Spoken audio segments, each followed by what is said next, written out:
Mostly Gatorade, but some not. And we are live. Welcome to the NBA Strategy Show. It is Friday, January 14th. I'm Josh Engelman. I am joined by Adam Scher, and we are brought to you by PrizePicks, who we will touch on in a little bit. But first and foremost, hit that like button, subscribe to the channel, hit the notification bell so you know when everything goes live. We've got 9 games on the docket today, and unlike what we've seen over the past week or two, right now, not a lot of value to be found. Adam, are you excited for this Friday slate? Yeah, I think it should be fun to talk about. I'm not sure I'm playing it. I have plans tonight and haven't decided if I'm going to just not be around to late swap and risk losing all of my money, or that it probably doesn't matter and I'll lose all my money anyway. That's kind of been the trend. So, yeah, not sure if I'm playing it, but it does seem like it seems interesting in that it's very different than what we've had recently. Definitely different than what we had last night, where there were kind of a couple of guys that you just needed to play massive amounts of. The field was playing massive amounts of, and there was no real way around it. Seems very, very different tonight. Live discussion of whether or not you're playing tonight right now. Maybe just a single bullet into the $3,180 Rainmaker special today. It's actually not a bad idea. Give you something to sweat, but yeah, like obviously you can fix any one individual lineup. Well, I hope so, depending on how much you drink. You never know. The other problem is my apartment looks like a tornado hit it, and I need to take care of that before friends come over. Got it. Got to highlight those TVs.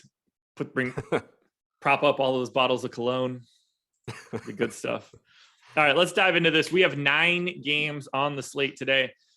Lots to talk about. We're going to move through it as quickly as we possibly can. So diving in first, the Orlando Magic, 10.5-point dogs in Charlotte, 224 total. And basically, we're going to bookend this show with interesting stuff. Orlando, Charlotte is an interesting game to me. Houston and Sacramento will be the last game we talk about. Very interesting as well. A lot of the stuff in the middle, a little bit less so. Interesting for the Orlando Magic because, Adam, we are getting Jalen Suggs back. He is available for this one. Mo Bamba, questionable. Wendell Carter Jr. is out. John Isaac is out. Fultz is out. MCW still out. And Etuan Moore still out. The Bamba news will be pretty interesting and have a big impact on Orlando. I have him in for right now. But how does Jalen Suggs coming back affect your thoughts on Orlando and the guy that we normally get to in Cole Anthony? Yeah, I mean, I think it's it's at least somewhat of a negative for pretty much everybody. Like Cole Anthony can certainly still get his, but his rates do come down a little bit when he plays with Suggs. Without Suggs out there, you see the assist percentage go up a few points. Usage rate goes up a few points. So, Suggs at the very least cuts into Anthony's median projection a little bit. Don't know how many minutes he'll play, and I think Anthony is still, the number one guy in this offense, but it's definitely not a positive having Suggs out there chucking up shots. So who do you like the most here for the Magic today? Obviously, great matchup against Charlotte. Yeah, fantastic matchup. If Bamba plays and isn't going to be limited, I think he looks very good at 5,800. He should have plenty of success against this Charlotte front court, maybe a couple of extra minutes with Wendell Carter Jr. out. Franz Wagner at 5,900 still looks fine. I think Anthony looks fine. Pay attention to, or keep an eye on, what news we get on Jalen Suggs. He hasn't played in a while, but if you told me that he was coming back and just playing 28 to 30 minutes, I would be very interested at 4,800 against Charlotte. Yeah, sprained right thumb, so it's not a lower body injury. No reason that he can't be in good shape coming out of this. It's a very different situation. There's basically 2 paths here. It's one, he comes in, they just sort of bring him off the bench, let everything stay the same, get his sea legs back under him, or he just starts and plays what you would call normal run for what you want Jalen Suggs to be. Let's say they expect him to start. What are we getting here? Anthony, Suggs, let's assume Bamba in. Anthony, Suggs, Wagner, Bamba. Is it Lopez? Is it Gary Harris? I think they can go either direction, really. It could also be Okeke, but sure. My guess would be my best guess if he starts would be Anthony, Suggs, Harris, Wagner, Bamba. Okay, that works. That's my assumption in here right now. Yeah, I like your shout on Bamba. I tried to be like a little bit pessimistic with his minutes too. I only gave him 28. In theory, he could play more. Pops a lot as of right now. Our ownership is going to be lower on him since he's questionable, but I have more interested in Bamba than in anybody else. Anthony, I would say, would be 2. Don't really have too much interest in anybody else. Like I like the idea of going to Suggs in GPPs, especially if he starts. I thought Charlotte would look more interesting given some of the guys that are out, but I don't know. Franz Wagner's price is about where it should be. Gary Harris is Gary Harris. And all of a sudden you're just like out of functional Orlando players. Yeah, Suggs being back certainly cuts into that, second half of the rotation where like Terrence Ross was kind of appealing, cuts into him, makes Harris, I think, a little bit less appealing. If Bamba's out, I think you can go right back to Robin Lopez at 4,400. Yeah, same. Assuming he starts. Absolutely. He would almost have to, right? You would think. All right. Anything else here for Orlando? No. Well, Charlotte, slightly different today in that they are just getting clean jammed in across the board. The only piece that we still have for Charlotte is that we have no Kelly Oubre once again. In their last game, we got them going to just an 8-man rotation. They're not replacing Kelly Oubre with anything. They're just playing more minutes. Bridges. Here are all the ownerships for Bridges, Rozier, Hayward, Ball, Martin, Washington, and Plumlee. 10, 15, 14, 17, 20, 18, 16. On FanDuel, it's even crazier because LaMelo's still 8K, so he's 37% owned. Gordon Hayward's 6,500. He's 26% owned. I guess we're just jamming in basically everything from Charlotte except for Jalen McDaniels. Yeah, I mean, I think that makes sense to me. The rotation is very favorable for, most of these guys. Cody Martin's played 28 and 25 minutes in the last couple of games. He's 4K. I think the ownership on him is kind of aggressive at 20%, but at the same time, like we'd said at the top, there's not a lot of really good value. I will say kind of from like an overarching standpoint on slates like this, you're still going to get chalky plays because whoever projects as like the best of the not very good options is just going to pull a lot more ownership. And we've seen that especially this season where people have kind of figured out how to use optimizers more, but they haven't exactly figured out how to build good tournament lineups yet. So you're seeing kind of questionable chalk on slates like this, I think, still get pushed up. You should be treating, this is where it goes back to like the boom bust tool and thinking about chances of success versus ownership and not just looking at ownership or just looking at projection. You should be treating something like Cody Martin at 20% much differently than you treated like Dennis Smith Jr. at 70% yesterday. Even though the ownership is obviously very high, was obviously very higher on Smith, he was far and away a better play at 70% than Cody Martin is at 20%, I think. Still likely to give you like 26 minutes and just be, he's pretty replaceable, I think. Like you can find lower owned guys that have the same range of outcomes. PJ Washington at 4,700, pretty volatile option. You got 27 minutes a couple of games ago, 19 minutes last game, but at 4,700, there is still some upside there. As far as guys that you can really be confident in their playing time, Ball, Rozier, Hayward, Bridges, all should play a lot. They're all also getting a little bit less ownership since they're more expensive. But once again, you got 36 minutes from LaMelo, you got 36 from Hayward, Bridges got to 40. All of those guys look very good. I think Rozier also played 40. Yeah, I think PJ Washington looks a little bit more interesting here. We saw that last Charlotte game was against Philly. It was pretty natural to expect Mason Plumlee to play a couple extra minutes against Joel Embiid this time out.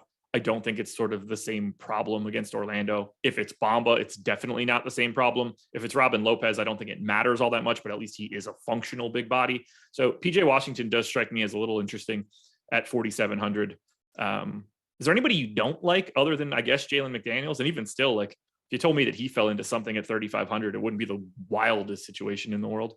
Yeah, like you wouldn't be absolutely shocked if he played more minutes than Cody Martin for one reason or another, even though that's certainly not likely to happen. But he could play more than PJ Washington, honestly, depending on how many fouls he's waking up too.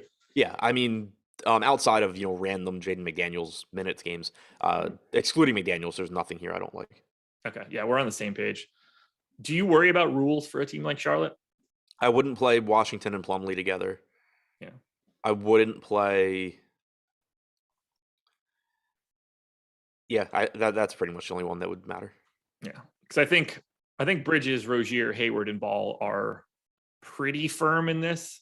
Yeah, I was trying to think like if Cody Martin closed, who's he closing over? It's probably Hayward or Rozier if it happened. I don't think it's happening very often, but I was gonna say so. I guess like a max 2 of those guys: Martin, Hayward, Rozier. Alrighty. Great game to start it off. Oh, and one of Martin McDaniels if you're even getting to McDaniels. Yeah, that works. Alrighty. Anything else here? No. This one's a little bit easier to talk about. Toronto Raptors, 7.5-point favorites in Detroit, 215 total. We've got the Q tags once again on Gary Trent and Scotty Barnes, assuming they are in. We know exactly what we're getting out of Toronto. We're getting Siakam, Van Vliet, Anunoby, Barnes, and Trent all playing 34 plus minutes or something in that neighborhood. These guys are underpriced on FanDuel, at least Anunoby, Barnes, and Trent. They are pulling, call it 15 to 20% ownership across the board on everybody, depending on where you really land. On DraftKings, they're a little bit more expensive. I still like those three guys more than I like Siakam and Van Vliet, who are 9,500 and 10K. Fred Van Vliet is 10K on DraftKings right now. Well deserved over this stretch. I mean, 1.42 FanDuel points per minute over the last 30 days. Like, he deserves a 10K price tag right now. I don't know how long that lasts. What do you do with Toronto here in a matchup against Detroit, who's not very good?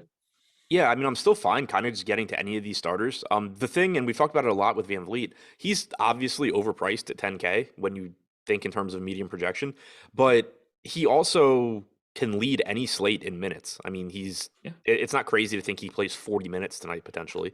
He is not afraid to call his own numbers. So he's just someone where normally when you get to these like 9 to 10K guys, they're like always the number one option on their team.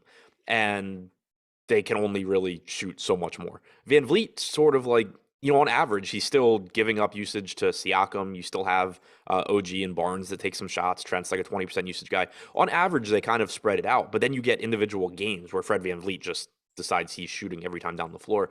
So you just get a little bit more volatility in his game, I think, than you do in some of the other guys priced around him, which even when he's overpriced makes it so I don't really mind getting to him. He's kind of like a cheaper Steph Curry from a fantasy standpoint, I think. Steph Curry almost never looks like the best option at his price range at this point, but you can always make a case for him just because there's going to be games where Steph Curry just does unbelievable things that not many other people can do. It's kind of the same thing for Van Vliet at his price range, I think. So certainly not a priority, but don't hate it as a low-owned play in tournaments. Any of Trent, Barnes, and Anunoby, Siakam look fine if they're in as well. If Trent or Barnes sit, then you should get Birch and Achua splitting 48 minutes again. They are both inexpensive at center, so either one would be reasonable, not together. Siakam is just so difficult to get to if he's just center eligible. Like 9,500 when you can't get out of that price tag and you are not some sort of like truly elite per minute guy. Like, obviously Siakam's good. He's like a 1.15 to 1.2 fantasy point per minute guy. That's still good. 9,500 and only center makes it really difficult. The fact that he doesn't also have power forward is just a farce for something like this. I get that he's like the center a lot, but he's not the center only. Yeah, I mean, he also plays the 3. Yeah, it's for this particular team, the way that they move up and down the positional spectrum, like for Trent and Siakam to not have dual eligibility is dumb. Yep. Either way, play the starters. Yeah. If Trent, especially if they're both out, but if even one of them is out, it's likely that you get enough minutes from Chris Boucher for him to be a reasonable tournament option. Yeah. All righty. We are good there. I don't have anything else for Toronto. They're one of the easier teams to talk about. Yep. On the Detroit side, this team, man. Talking about the Pistons is really not fun. Jeremy Grant still out. Kelly Olynyk still out. Frank Jackson is out. Corey Joseph off the injury report. And Rodney Magruder is getting shipped back. That should be a really good thing for him. I don't know. So no Bol today for the Pistons. That one's not going to happen. Did you see that they gave away Bol's number to James Ennis on the 10-day? Yeah, the first thing I could think of was what food or object is he going to throw when he gets back to the locker room? Great. It'd be so great. All right. A lot of ownership coming in on FanDuel to Cade Cunningham, where for reasons that I don't know, somebody's asleep at FanDuel. He is 6K and 40% owned. So I don't have anything to add there. Cade Cunningham is probably the best play on FanDuel today. Nothing else I could really say. He's 7,600 on DraftKings and appropriately priced. Guy pulling up the most ownership is Isaiah Stewart, 12% on DK. Makes sense at 4,600. Do you have any priorities here for Detroit, at least from a DraftKings perspective, since FanDuel just prices them different? No, on DraftKings, this team is ugly. I mean, $4,600, you can make a case for Stewart and just hope he gets those 28 to 30 minutes and is in the closing lineup over Trey Lyles. I do think it's important to point out that I know you and I talked about it a lot. We had seen several games in a row where Trey Lyles closed, but we had said that we thought it was still likely to be sort of a hot hand and volatile situation. You saw that last game. Lyles played 15 minutes. Stewart played 28. You could get Lyles going back to 26 tonight and Stewart back to 22. I think it's just going to change game to game, but it did confirm that that part of the range of outcomes is still there for Isaiah Stewart. So if you want to get to some of him, fine. Cunningham is fine, but there's nothing that stands out here. Yeah, it's pretty bleak. And obviously on FanDuel, you agree, Cade Cunningham, play as much as you want because he's 6K. Yeah, absolutely. It's just silly. I don't have anything else to add. Killian Hayes, I guess, just because value is so bad tonight, he's another one at 3,600 where on average he's playing like 24 minutes, but certainly could play 30 if he's playing well. Alrighty. Which I got nothing else for Detroit. What'd you say? I got nothing else for Detroit. Nope. I don't want to talk about guys like Killian Hayes anymore. I agree. Schedule for the rest of the day. Coming up immediately after this at 11 a.m., we've got NFL on the contrary. Coming back for this one, Chris Spags. Keep your eyes peeled for that. 12:30 p.m., we've got the NFL Strategy Show. We've also got Yahoo NFL at 1, another NFL Strategy Show Tournament Edition at 2, PrizePicks NFL Show at 4:30, on to the Deeper Dive at 5 p.m., leading into NBA Live Before Lock at 6. Free content for today, NBA player projections, NHL ownership projections, and MMA rankings, all free. UFC coming back this Saturday. We got a big pay-per-view coming up next Saturday. Time to dive into more UFC action. On to the Phoenix Suns, 5.5-point favorites in Indiana. 221 total here for the Suns. And it looks like we're going to get like a relatively normal Phoenix team. Chris Paul is not on the COVID list at all. Cam Johnson is questionable. Otherwise, everybody is available. And that makes Phoenix look basically useless today. Okay, if you get to Booker and Paul and guys like that, but they all look pretty similar relative to their salaries. Yeah, I was going to say, I wouldn't say useless just because of this slate in general, where this isn't a slate where you have, 3 or 4 teams that are missing 4 players and you have to be a great value to be a good play. I think slates like this actually make Phoenix look a little bit better than they normally do, just because the opportunity cost, isn't quite as high across the board. So guys like Paul, Booker, Ayton are probably appropriately priced, but most guys that you're playing tonight are appropriately priced. It's like tonight, the guys that you're going heaviest on are the ones that are appropriately priced because the options mostly are appropriately priced or overpriced. So it kind of makes them look a little bit better.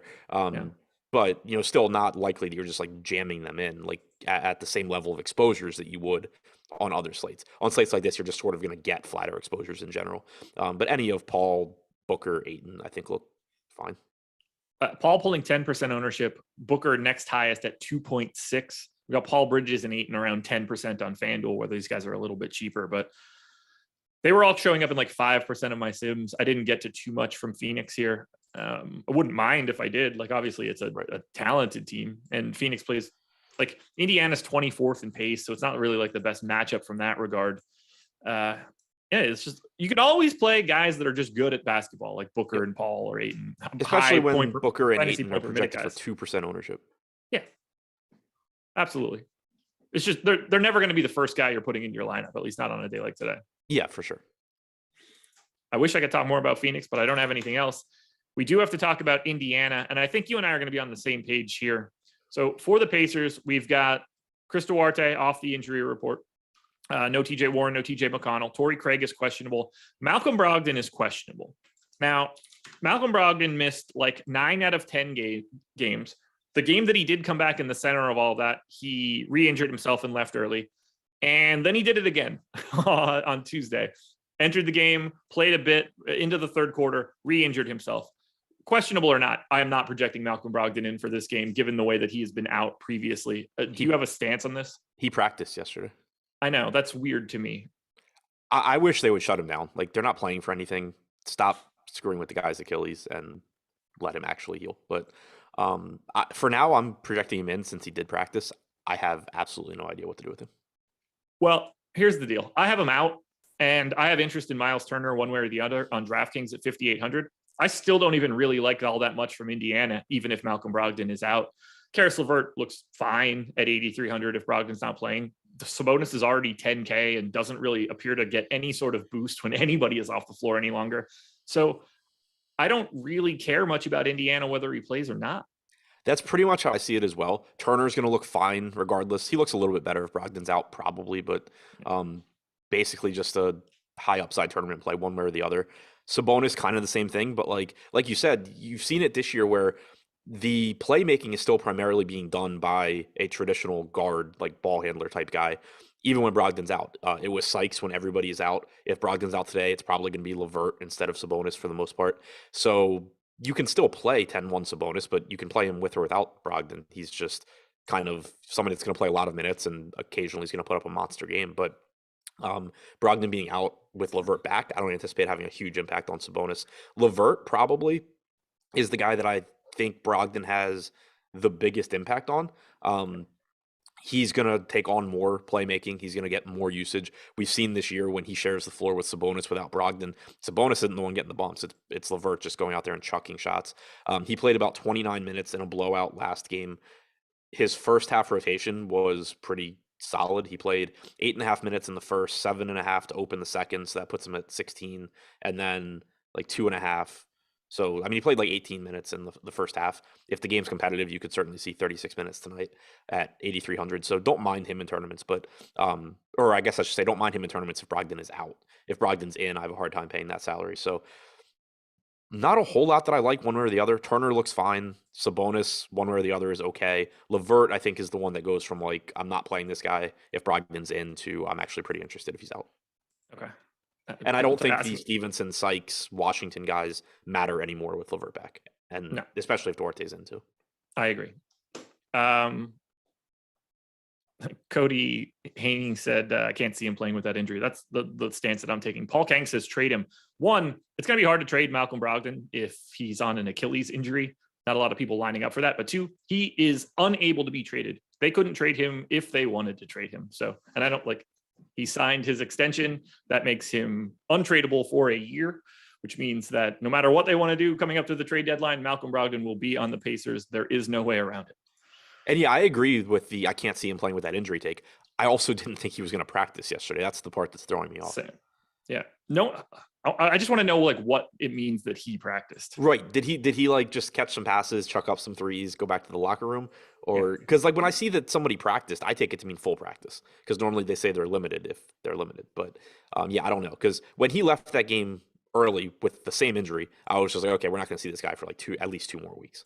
Right. Like he was out. He came back on the 21st, played 8 minutes, got yanked, missed 9 straight games, and then couldn't get through the 10th one again. Like, how the hell could you possibly be on the floor again 2 days later? Right. Jeremy Savage says Lakers trying to get Reddish. I think they're a little late to the party on that one. How could you be so bad at this? Could you imagine? Maybe he means SGA, because that's the kind of joke after last night. What do you mean? After that game, SGA started to head back toward the locker room, and somebody stopped him and like pointed toward the stands, and he ran over and like dapped up Rich Paul, and they had like a nice conversation. So that's been the Lakers won SGA. No shit.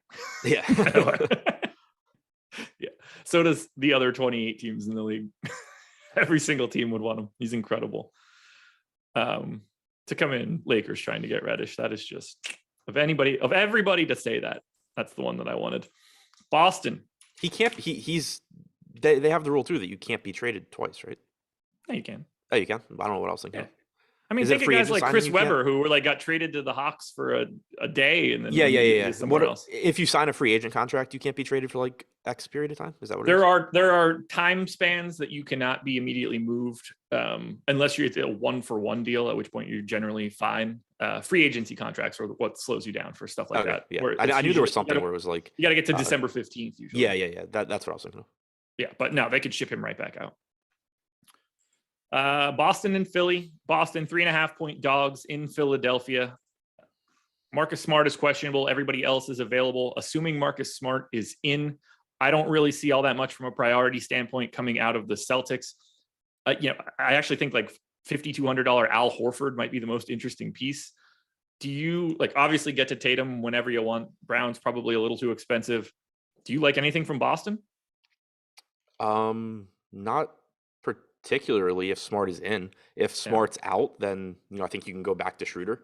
But there's not a whole lot that I like. I mean, Al Horford has been really bad, one, recently, but two, even like the course of the season in the games where both Tatum and Robert Williams have been in, Horford's been bad. Now, you could, I guess, make the case that maybe Williams is more likely to get in foul trouble tonight, and that would be beneficial for Horford.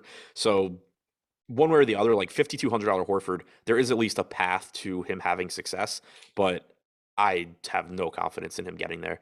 Um, like you said, Tatum at 9,300 certainly gives you a ceiling. Brown, I think, is too close in salary to Tatum for me to want to go there. Like, if I'm going to take a shot on one of them, I would rather just get to Tatum. But overall, assuming Smart's in, I don't see a whole lot from this team. Yeah, it's just tough. Yeah, like I don't want to get to Horford, but it's just sort of like it's the price tag that makes it look like it could happen the most, and that's when it gets a little pretty murky. Yeah, I want to pull up the numbers because I was actually really surprised when I saw it the other day. I didn't realize how bad it had been. For the season, in the games that Horford has played with Tatum and with Robert Williams active, things like 24, 25 games. So actually, no, he's been fine with those two. What am I? I'm doing this again where like I am misremembering something. Maybe with Jaylen Brown too. Read it out again. What are you trying to do? Yeah, never mind. I take back what I said. Good. I was trying to get the games where Tatum and Robert Williams have been active because I thought that he had taken a really big hit in those games, but he actually hasn't. Well, there you go. So Well, the point remains, Al Horford has been awful recently and is still a risky play, but 5,200, there's some upside. There we go. On the Philly side, we have no Danny Green. We have no Shake Milton still. Clearly, Ben Simmons not around.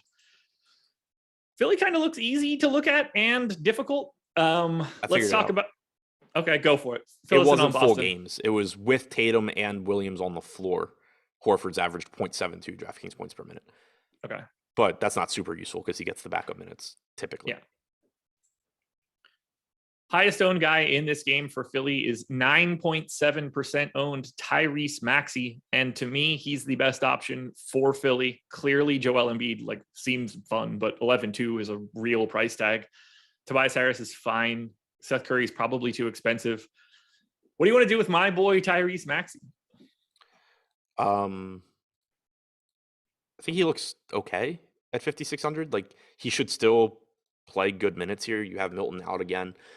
His rates obviously suffer when Embiid and Harris are in, but he played 38 minutes last game. I think it's likely you see 35, 36 minutes again here. All season long, when guys have been out, you've seen him play more minutes. So yeah. I do like that. I think it's a reasonable price tag. Is he the best play on Philly? I think so. I mean, easiest to get to probably. I think he's comparable to Embiid and Harris when you consider salaries, but I think it's just going to be easier to get to $5,600 Maxey.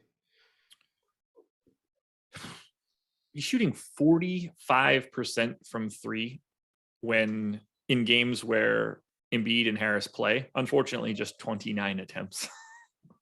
Shoot more, man. Shoot more. That's just going in. I don't have anything to add on Embiid. Like, if you get there, great, but 11.2 is healthy. Stephen Leibowitz said Horford will be out there when Embiid is out there. If you think that's the case, you should be playing him, because if you think Horford's playing 34 minutes tonight, that would make him look really good. I assume they want Robert Williams to guard Joel Embiid. I mean, I think it's going to be a combination of the two, but I'm definitely not projecting Horford for an extra 6 to 8 minutes because he's playing Joel Embiid. No, I got him in for 28.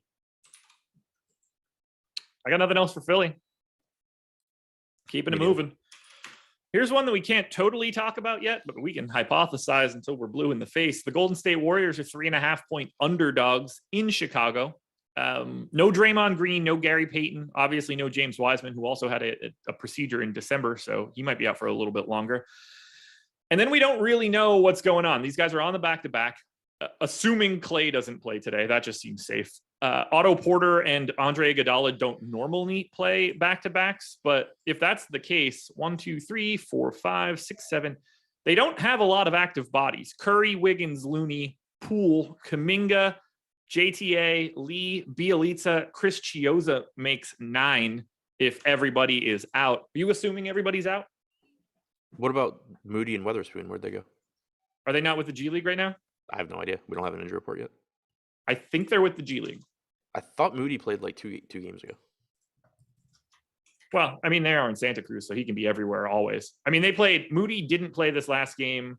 Weatherspoon didn't either. So Yeah, Moody played on the 11th. maybe they're with the G League, maybe they're not. We'll know that once their injury report comes out. Like that won't be ambiguous at all. But are you assuming no Iggy, no Otto Porter? Clay, to me, we just write off. Yeah, Clay, I'm fully. I think they already said he wasn't going to play. There we go. I'm assuming no Iggy and no Porter. The only reason that I think maybe you do see them is Iggy didn't play at all in the second half yesterday. He played like 13 and a half minutes in the first half, didn't play at all in the second half. So maybe they're just like, yeah, okay, whatever, you can go again. And Porter only played 15 minutes. So yeah, I don't know. Like I would still lean towards them resting because that's normally what they do. But if they were going to play the second half of a back-to-back, this seems like a pretty likely case. Who's the best play on Golden State then? Because we've got Jordan Poole projected for 35% ownership right now. I think it's Poole. I mean, you have I think it might be Wiggins. What'd you say? I think it might be Wiggins. Poole's cheaper, and he's probably going to shoot more. Maybe. I mean, you have no Payton, and you have no Thompson. As a starter this season with Steph Curry active, Poole has averaged 0.96 DraftKings points per minute, 30 and a half minutes per game. Andrew Wiggins is at 0.95 and 31. So, I mean, realistically, I think you're probably getting like 32 from Poole, 34 from Wiggins with the same production and a huge salary discount on Poole. So maybe I'm wrong here. I've seen a bump to Wiggins' usage rate with no Draymond, which is not something that would make a ton of sense to me. But I guess if the ball isn't in Draymond's hands, the times that it can get to Wiggins means that he gets it more. Right. I don't know what to make of that entirely, but yeah, I don't know. Like clearly Poole looks good. I'm not trying to soften my stance there. I think he's one of the better options. I don't know how many minutes I want to give him. That's really the tricky part. I gave him 30, but I'm guessing that I'm a little light. I think 30 to 32 is reasonable. 4 games this year with Draymond out and Curry active. Wiggins has a 25.8% usage rate, so it's up, a point and a half. Yeah, okay. So 0.89 DraftKings points per minute because he's still not very good. Yeah. I like Wiggins. I like Poole. We kind of have to just know the starting lineup here, though. I mean, we can hypothesize all that we want. If it's Kuminga, Toscano Anderson, Bielitsa, they can just sort of go any direction. We don't have enough information to figure out what the best value plays are for the Warriors. But the way that I would describe it is whoever the hell starts is the better option. Yeah, agree with that. And then also, Kevon Looney, I think, just looks better at 4,600 than normal. I mean, he always looks better when Draymond's out, but I think that maybe people are going to be a little bit low on him here because 2 games ago, he didn't play his normal minutes. Yesterday, he got in foul trouble in the first minute of the game, and then the game was a blowout, so he only played 18 minutes. On average, you're still getting like 26 minutes from Looney in games that Draymond hasn't played. So yeah. I think he still looks decent. And then if you do get somebody, like if you get a Kuminga or you get Toscano Anderson in the starting lineup and Iguodala and Porter are out, I think it's important to keep that in mind because there's like naturally going to be the knee-jerk reaction. Like if Toscano Anderson's back in the starting lineup, the immediate reaction is just going to be like, yeah, cool, he played 6 minutes last time he started. But you have to remember that if Iguodala and Porter are out and Thompson is out and Payton is out, like there's just a lot more minutes available. Unbelievable. So weird. No, the Warriors do not have a chance to win the title without Draymond. That I completely agree with. I don't think we need to add Wiseman to that one, Mr. OG Crypto. Remember how much Wiseman hurt Curry last year? He hurt the entire team. But yeah, they have 0% chance to win the NBA title if Draymond Green isn't healthy, and that's not going to be much of an issue. Somebody said I don't trust Kerr rotation. You absolutely should not trust Kerr's rotation. You can trust it for Curry, Wiggins, and Poole probably, and Kevon Looney to a lesser extent. Yeah, the more people that they're missing, the more you can trust it because he runs out of options. But the tendency that we have seen this year is that like if he has 10 guys tonight, 10 guys are playing. Oh yeah. Whoever is starting is most likely to get the most minutes, but it's still not a guarantee. Hopefully Moody and Weatherspoon aren't there so that at the very least we can actually just project 9 guys. Let's go to Chicago now. I think you could tell me Golden State has 9 guys, and I'd still be scared to only project 9 because I would assume that like they're signing somebody from the front row. Yeah. Everybody's available for Chicago except for Alex Caruso, who's out for COVID. And then Derek Jones Jr. picked up an injury, going to be out for a bit. Nobody in double digits on DraftKings in ownership for Chicago. I actually have a little bit more interest in Chicago than our ownership is showing because Golden State is not nearly the same defense without Draymond Green out there. DeRozan and Levine are both pulling a bunch of ownership on FanDuel. DeRozan 18% owned. Levine is 20 because he's 7,200. That's a thing that exists today. I like getting to a bit of Chicago here. This is to me, a pretty good matchup against Golden State. Why is Alfonso McKinney getting no ownership? Are we just assuming that well, no, because Kobe White and Troy Brown aren't either. Somebody's got to be getting ownership out of that group. No one's getting any ownership here. I mean, I gave it to Kobe White. I don't know how much I actually like that, but I think either a 3K Alfonso McKinney or a $3,200 Troy Brown are starting. Yeah, the question is, does it matter? Potentially. I mean, how many minutes are you going to give McKinney for in the most optimal scenario here? 20? I mean, Derek Jones got hurt immediately.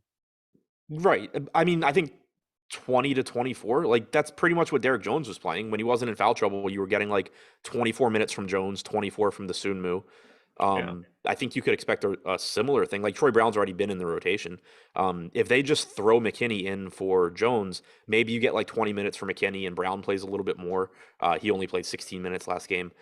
I guess Sunmu could just play a little bit more, but I mean, if McKinney starts, there's at least a path to 24 minutes for him, which still isn't that exciting, but there's not much value on this slate.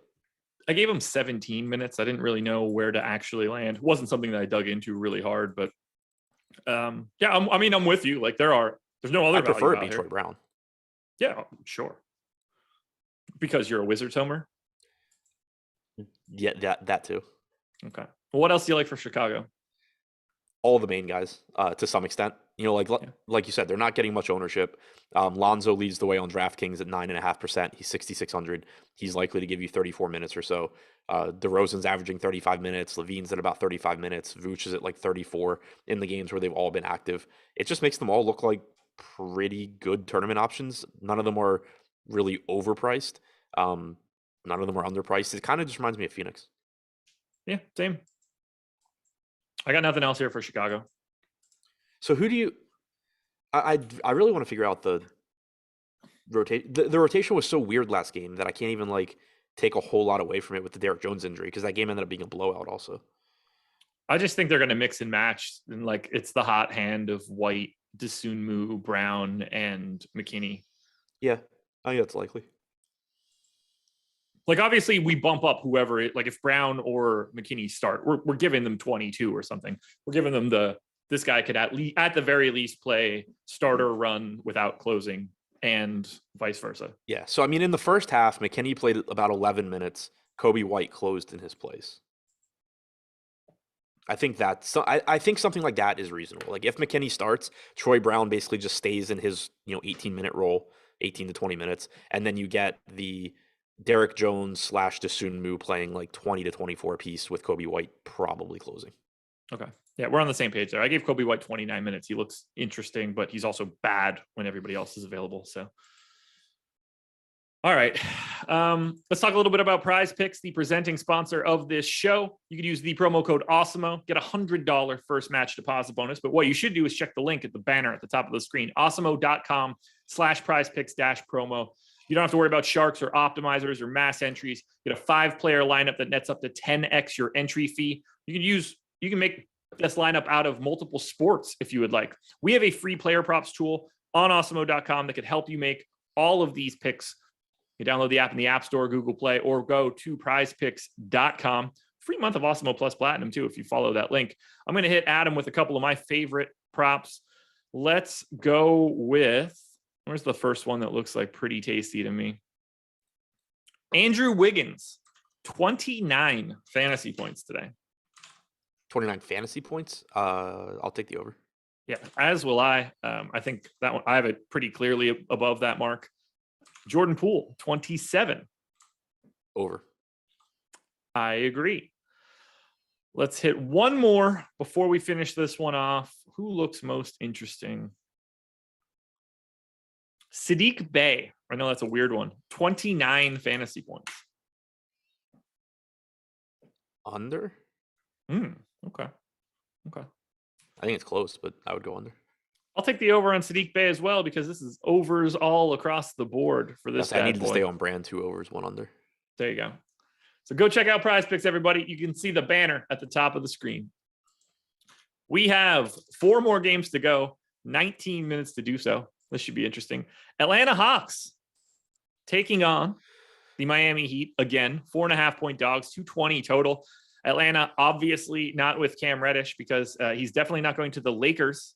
If you're Jeremy Savage, he is a Knick now. So we don't have to worry about his minutes any longer. Clint Capella still out. Kevin Huerter questionable. Jalen Johnson doubtful. We've got Onyeka Okongwu still massive chalk on FanDuel, 30% owned, where he's still 3,900. And then we're casting kind of a wide net. John Collins, Bogdan Bogdanovic, Okongwu, DeAndre Hunter, Gallo, all 10-ish% owned. Trae Young not pulling all that much at 10-4. I think John Collins is pretty clearly the best option from Atlanta. Where are you trying to go?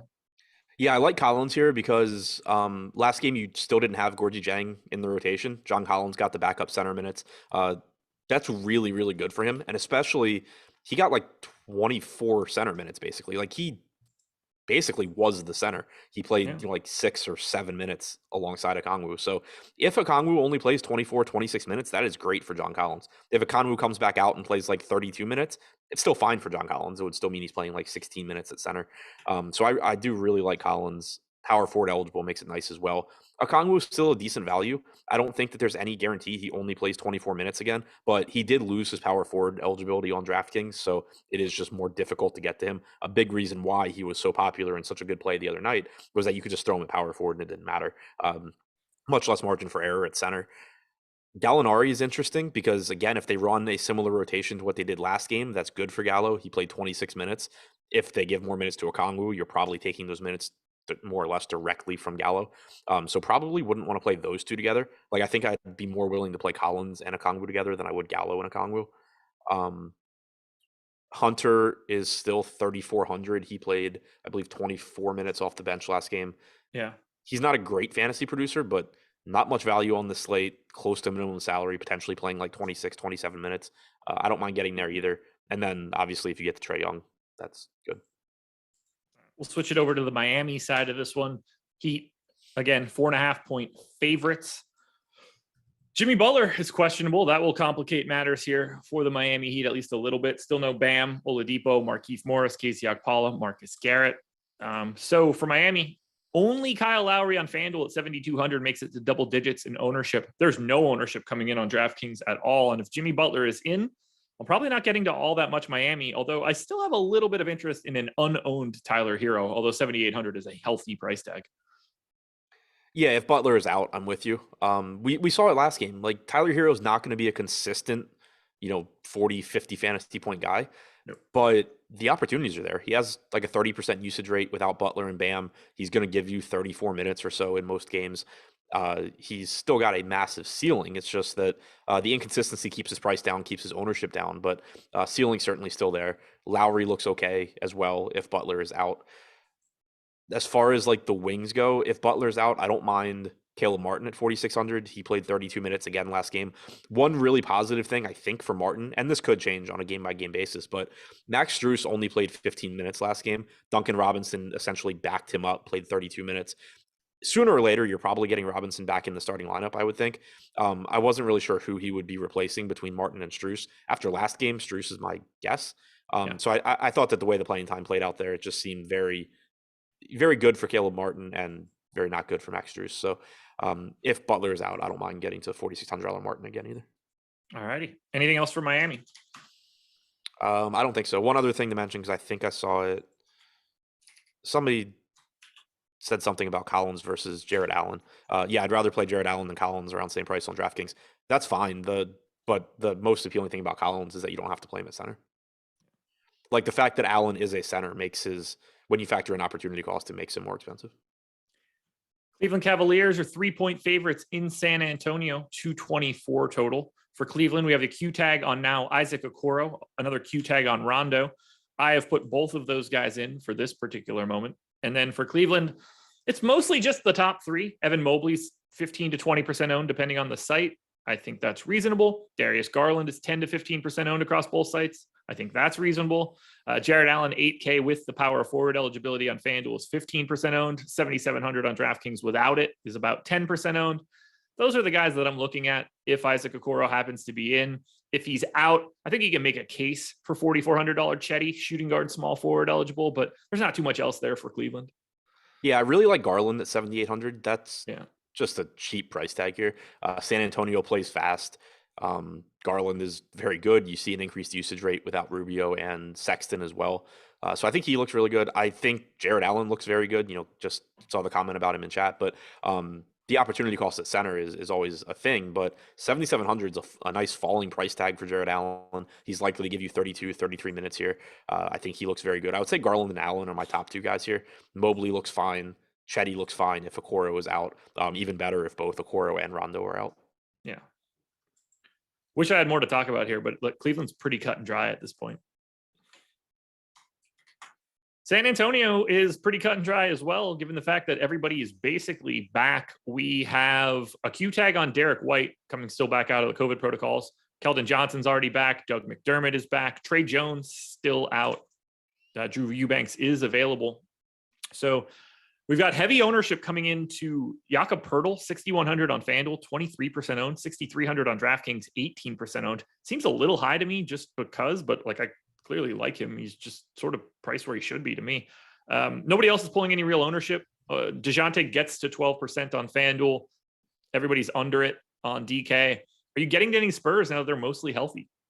Definitely not as appealing as they have been, and then it's also not a great matchup here against Cleveland. I do think Poeltl looks fine at 6,300. I would think they want him to play a lot of minutes here, probably on average, I would say 31, 32, but it's not like it would be surprising if he got a couple of extra minutes against Cleveland's massive front court.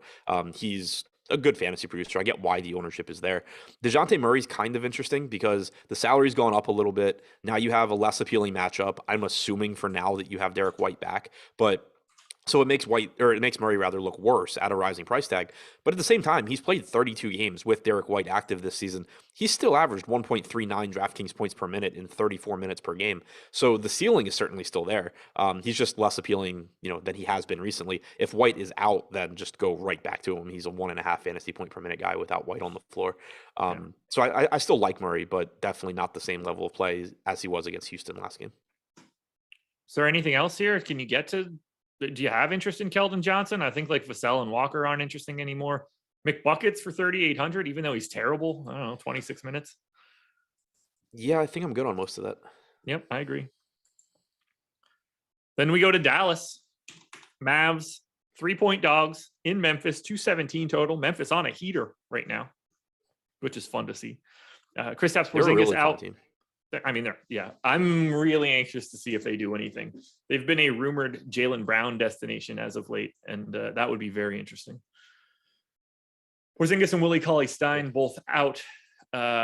Luka, about 10 to 15% owned. That seems reasonable. Jalen Brunson, heavy chalk on FanDuel, where he's still just 6K, 7,500 on DraftKings makes it more tough. Dorian Finney-Smith is leading in ownership, 16% on FanDuel, 20 on DraftKings. He feels like the kind of guy that you can just play a different $4,600 guy and cross your fingers. Maxey and Tim Hardaway are both about 15% owned on DK. Maxey's been playing big minutes, not a great performer on a per minute basis. How do you see Dallas today? Because this one's a weird one. They strike me as one of the teams that's going to get a lot of ownership because they project pretty well point per dollar wise, but a lot of these guys just aren't that exciting. Like they're not guys that you think if you don't play them, you're gonna have a hard time winning a tournament. And realistically, you probably got pretty unlucky if they put up scores that you have to have. But just from a value point per dollar standpoint, Maxey is playing a lot. He's not a great fantasy producer, around 0.75, 0.8 fantasy points per minute. But 4,800 certainly reasonable there. Same goes for Finney-Smith. He's likely to give you 34, 35 minutes at 4,600. Hardaway at 5K, likely to play 28 minutes or so. I think all of those guys are reasonable plays. But like you said, you can find comparable options that are getting less ownership most likely. So they're all just sort of there. you're never wrong getting to Luka at 10-9 either. He's getting 12% ownership. Just seems like a decent play. I feel like Luka just doesn't exist, and yet he's still averaging 1.4 fantasy points per minute over the last 30 days. Like, it's just it kind of speaks to how good Luka is, that he's just like an afterthought, and like he's been an afterthought this season, and he's still been good. And also though, it has to do with like we talked about it a lot yesterday with Steph Curry. Part of the reason that Luka just feels like an afterthought all season is because Giannis is Giannis, but then Jokic has been playing the whole season without Murray, so it makes him like just head and shoulders better. And then you keep getting games where like Durant or Harden are out. LeBron's been playing without Davis. So whereas like you get these stars that see a big bump when someone else is out, Luka with or without Porzingis is like the same guy. So he kind of just ends up not looking as good as those other guys. 11th in the league in fantasy points per minute over the past 30 days. One of the guys ahead of him is Andre Drummond, which doesn't really count. The other is Ricky Rubio, who will be falling off of that list pretty promptly. On the opposite side for Memphis, we do have some sort of information like that's up in the air. Still no Dylan Brooks, but Steven Adams being questionable is relevant coming back from the COVID protocols. I put Adams in. The highest owned guy on Memphis on FanDuel is 4.8% owned Ja. He's 10% on DraftKings at 9,200. Desmond Bane is 4.7. No one else is above 1. I like Bane at 6,800, shooting guard, small forward, a lot more than 4.7%, whether Adams is in or not. That to me just looks like a nice GPP play. Otherwise, I sort of feel like the public does, and that Memphis is not all that interesting. I think I like Morant a lot more than the public. Have some money to make back from him last night as well, but same price as last night, 9,200. He's got a 33 to 34% usage rate without Dylan Brooks this year, 34% assist percentage, averaging 34 minutes per game. Obviously, he struggled last night, but even that, he was actually close to a pretty big game. He played 32 minutes, lost a couple of minutes at the end of the first half. Still was like 1 assist and 2 rebounds shy of a triple-double. Shot 0 for 7 from 3, which typically is just bad luck. Like people on Twitter were, what'd you say? Not for him. What do you mean? I don't think he shoots well from 3, but I'm just. Well, but I mean, 0 for 7 is bad. Yeah, I don't mean it that way. Okay. Yeah, I mean, I just like I don't think there's really anything to take from last night's game. Like he's still getting a lot of opportunities. He's still a very high upside guy at 9,200. So I still really like Morant here, especially if the ownership's low. Yeah, same here. And I didn't realize he was shooting 36% from 3 this year. That's significantly better than the 30% we saw last year. He's just good. Yeah, like there was no problem getting to him. But when I was complaining about Morant on Twitter last night, there was a lot of like, Pat Beverly this, Pat Beverly that. Like, yeah, maybe, but also the guy just shot 0 for 7 from 3. I mean, I don't think that was Pat Beverly. No, not at all. Yeah, the only thing that slows him down in this one is Dallas. They are 29th in pace, and that is very, very relevant for a Memphis team that plays significantly faster. So keep that in mind for this particular game. Let's close it out then. Houston Rockets, 5-point dogs in Sacramento, 238.5 total. This is like 14 points higher than any other game. And what's really crazy is that Houston is healthy. Everybody that could play for Houston is available in this game. We've got Christian Wood, 30% owned on FanDuel, 20 on DraftKings. Jalen Green at 4,800 on DK, 14% owned. KPJ is 15 to 20. Eric Gordon's 10 on DraftKings. Jayshawn Tate's almost 15 on DraftKings. Unfortunately, there's a lot to like here against Sacramento, and it's going to be play Houston in the late night hammer, huh? Yeah, really appealing game. I think Christian Wood is once again the priority. $7,400 center should give you, 32, 33 minutes. But then the rest of the pieces, like I think Jalen Green, Jayshawn Tate, Porter, Gordon, to some extent even Kenyon Martin Jr., like compared to each other, they all look pretty similar. I don't think that one necessarily stands out above the rest, but they all just look like good plays. There should be so many possessions in this game. They're not that expensive. You can expect, 28 to 30 minutes from Tate, 30 to 32 from guys like Green and Porter and Gordon, probably low to mid 20s from Kenyon Martin Jr. So just a really, really appealing game on a slate where it's a lot of slow / good defensive teams playing against each other for the most part. Yeah, we're on the same page here. If you had to pick one guy from Houston, is it Wood? Wait, he doesn't have the power forward eligibility any longer. Yeah, it's still Wood though.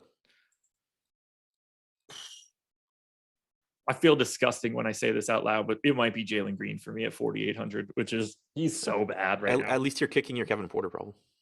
Well, he's not exactly like far away from it. He is the guy that I have the most of right now on DraftKings. Yeah. I mean, I think the ownership on DraftKings pretty much tells the story. Like, it's how I view it as well. Christian Woods at 22%. Then you take a step back and you have Porter at 16, Tate at 14, Green at 14, Gordon at 12. So it's basically like Woods stands out as the top guy from Houston. Then there's a step back, but then the other 4 guys are still some of the more popular plays on the slate, and I think they should be. Kenyon Martin Jr. only projected for 1% ownership right now at 3,900.